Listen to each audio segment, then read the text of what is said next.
Episode number 167. Run, Beth, and help Hannah clear half the things off the table. It will be too absurd to put a luncheon for 12 before a single girl, cried Joe, hurrying away to the lower regions, too excited to stop even for laugh. In came Amy, quite calm and delightfully cordial to the one guest who had kept her promise. The rest of the family, being of a dramatic turn, played their parts equally well, and Miss Elliot found them a most hilarious set, for it was impossible to control entirely the merriment which possessed them. The remodeled lunch being gaily partaken of, the studio and garden visited, and art discussed with enthusiasm, Amy ordered a buggy, alas for the elegant cherry bounce, and drove her friend quietly about the neighborhood till sunset, when the party went out. As she came walking in, looking very tired, but as composed as ever, she observed that every vestige of the unfortunate fate had disappeared, except a suspicious pucker about the corners of Joe's mouth. "You've had a lovely afternoon for your drive, dear," said her mother, as respectfully as if the whole 12 had come. "Miss Elliot is a very sweet girl, and seemed to enjoy herself, I thought," observed Beth, with unusual warmth. "Could you spare me some of your cake?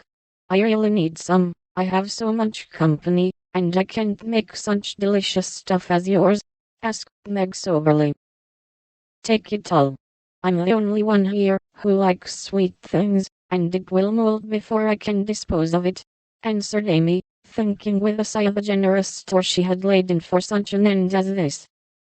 "It's a pity Laurie isn't here to help us," began Joe, as they sat down to ice cream and salad for the second time in 2 days.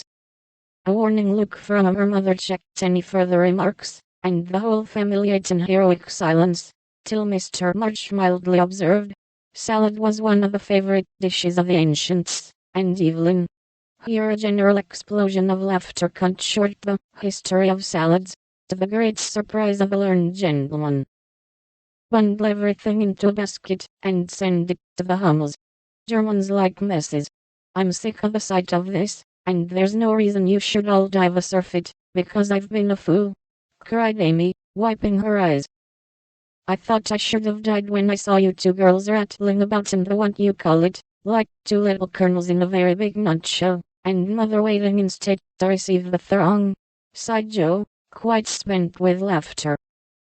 "I'm very sorry you were disappointed, dear, but we all did our best to satisfy you," said Mrs. March, in a tone full of motherly regret. "I'm satisfied. I've done what I undertook, and it's not my fault that it failed. I comfort myself with that," said Amy with a little quiver in her voice. "I thank you all very much for helping me, and I'll thank you still more if you won't allude to it for a month, at least." No one did for several months, but the word fate always produced a general smile, and Laurie's birthday gift to Amy was a tiny coral lobster in the shape of a charm for her watch guard.